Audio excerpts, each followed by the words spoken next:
শারীরিক প্রতিবন্ধকতাকে জয় করে গবাদি পশু পালার স্বপ্ন দেখেছিলেন বাগেরহাটের মোরেলগঞ্জ উপজেলার পশ্চিম গুলিশাখালী গ্রামের ৩৫ বছর বয়সী মিলি আক্তার।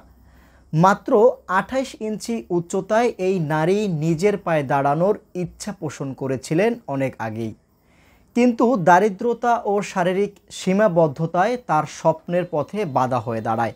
তবে এবার তার পাশে দাঁড়িয়েছে মোরেলগঞ্জ উপজেলা প্রশাসন।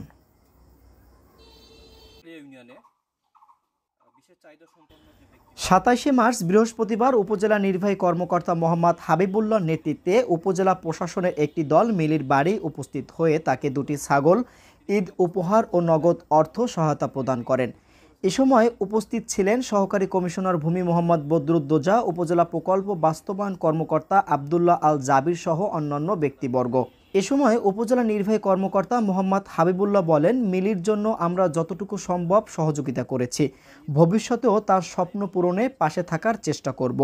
উপজেলা প্রশাসনের এই সহায়তা হাতে পেয়ে মিলি ও তার পরিবার কৃতজ্ঞতা প্রকাশ করেছেন। এবং তিনি একটা ইচ্ছা পোষণ করেছিলেন যে তিনি ছাগল পালন করতে চান, তো আমরা তার জন্য দুইটা ছাগল নিয়ে এসেছি এবং কিছু ঈদ উপহার, ঈদ সালামি এটা নিয়ে এসেছি। আমরা তার জন্য দোয়া করব এবং আমাদের জায়গা থেকে যে সাহায্য সহযোগিতা আছে পরবর্তীতেও ইনশাল্লাহ আমরা এটা করব। মোহাম্মদ একলাস শেখ, মোরেলগঞ্জ, বাগেরহাট।